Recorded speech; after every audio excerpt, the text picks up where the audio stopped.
Americans eat 14 billion quarts of popcorn every single year. It shows up in every movie theater lobby, every living room, every stadium concession stand in the country.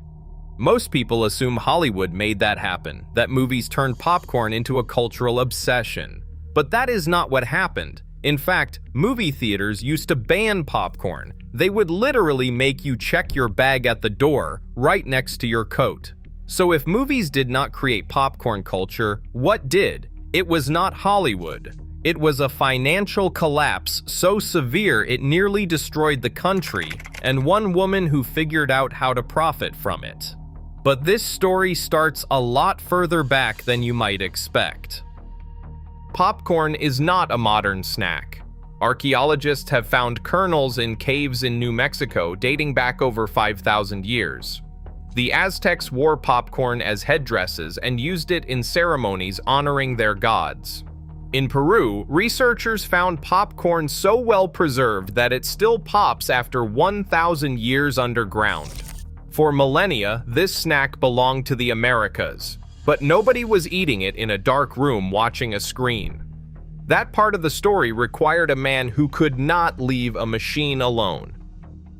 In 1885, a candy store owner in Decatur, Illinois named Charles Creters bought a peanut roaster for his shop. He hated it immediately. It was clunky, inconsistent, and could not deliver the quality he wanted.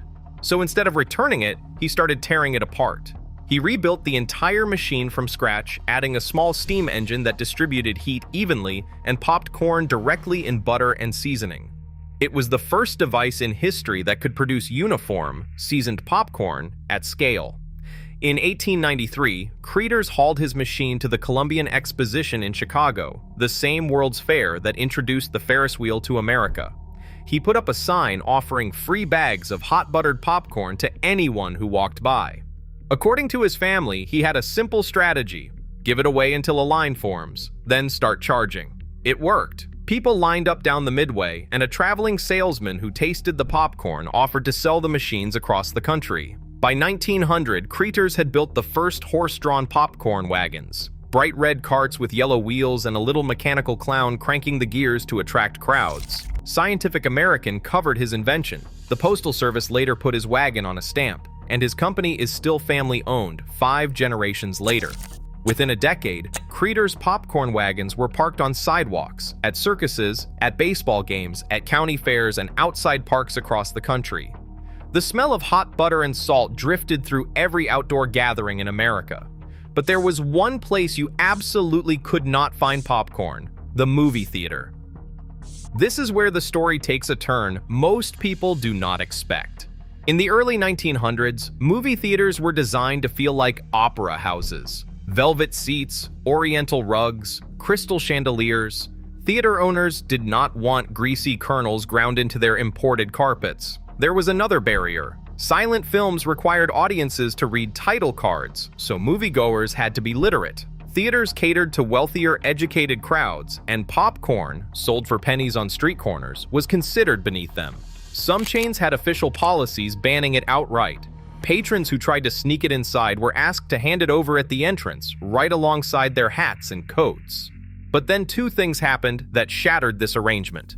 First, in 1927, sound arrived. The jazz singer meant audiences no longer needed to read the screen. Movies became accessible to everyone and attendance exploded. At its peak, 90 million Americans were going to the movies every single week. The second thing was darker: the Great Depression. As the economy collapsed, Americans needed an escape. A movie ticket cost a dime. A bag of popcorn cost a nickel. Together, they offered 2 hours of relief from a world falling apart. And popcorn had something no other snack could match. It did not melt, did not spoil, did not need refrigeration. A $10 bag of raw kernels could sit in storage for months and keep a vendor profitable for years. The margins were extraordinary. Popcorn vendors saw the opportunity first. They parked their carts right outside theater entrances and sold to every customer walking in. The theaters could not ignore it anymore. And what happened next proved that popcorn was never really about entertainment. It was about margins. The first theater owner to truly capitalize on this was not a man. Her name was Julia Braden, a widowed saleswoman from Kansas City. She convinced the owner of the Linwood Theater to let her set up a popcorn stand behind the glass counter of the lobby back in 1915, more than a decade before the Depression even started. By the time other theaters began catching on, Braden had already built a small empire across the streets of downtown Kansas City.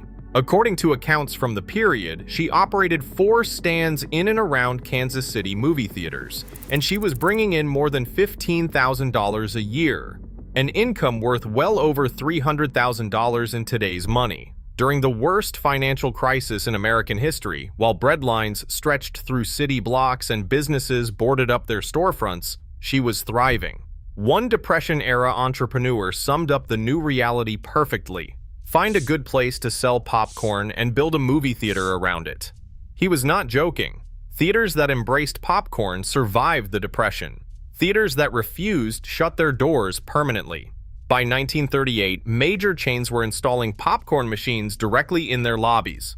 Popcorn had become one of the only reliable profit centers keeping struggling theaters alive. Then came the Second World War, and popcorn got a second, massive boost that nobody planned. The United States government rationed sugar, and that crippled candy production almost overnight. Americans could not get chocolate, could not get caramel, could not get most of the sweets they were used to.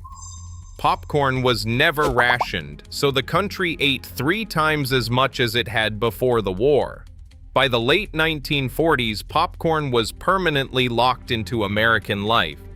And here is a detail that almost nobody knows. This did not just change what Americans eat, it changed what American farmers planted. Before the Depression, most popcorn sold was white. Yellow corn cost twice as much and was not widely grown. Movie vendors realized something. Yellow kernels expanded more when they popped, which meant more volume from less product. Yellow popcorn also had a natural golden tint that looked like it was already coated in butter, even when it was not. Consumer preference shifted so dramatically that yellow varieties became dominant almost everywhere. Today, white popcorn accounts for barely 10% of the market. Popcorn did not just conquer movie theaters, it reshaped American agriculture. But the story was not over. In the 1950s, television arrived in American living rooms, and suddenly people stopped going to theaters. Popcorn consumption dropped hard. The partnership that had carried it through 2 decades of crisis was fracturing. Then a farmer from Indiana changed everything. His name was Orville Redenbacher, and he had been growing popcorn since he was 12 years old on his family's farm in Brazil, Indiana. While most people in the food industry sold what already existed, Redenbacher spent nearly 20 years testing over 30,000 hybrid strains of corn. He was looking for a kernel that popped bigger, lighter, and fluffier than anything on the market. Most people told him it did not exist. He ignored them. Eventually, he found it. A hybrid that expanded to nearly 40 times its original size, double the industry standard. In 1970, he launched Orville Redenbacher's Gourmet Popping Corn. An ad agency talked him into putting his own face on every jar. Within 5 years, he owned 1/3 of the national popcorn market. And when microwave popcorn bags arrived in 1981, the floodgates opened. Popcorn went from a declining theater snack back to the center of American homes. The irony is that Redenbacher himself never liked microwave popcorn. He always said the stovetop version was better. Today, popcorn is a $4 billion industry in the United States alone, projected to hit $5 billion by the end of the decade. And here is the final twist. Movie theaters now make more money from popcorn than they do from the movies themselves. Studios take between 55 and 80% of every ticket sold. Most theaters barely break even on admissions. The concession stand is the only thing keeping the lights on. A bag of popcorn that costs 80 cents to make sells for $8 to $15. That is a markup of more than 1,000%. The movies are the bait. The popcorn is the business. The theaters that once banned it now depend on it for survival. If you are not subscribed yet, now is the time. We break down stories like this every week. the hidden economics behind things you thought you already understood. So the next time you grab a bag of popcorn at the movies, remember this. Movies did not create popcorn culture. Popcorn culture is the reason movies survived. It took a frustrated tinkerer in Chicago, a widow in Kansas City, a global economic collapse, a world war, and a stubborn farmer from Indiana who refused to stop crossbreeding corn for 2 decades.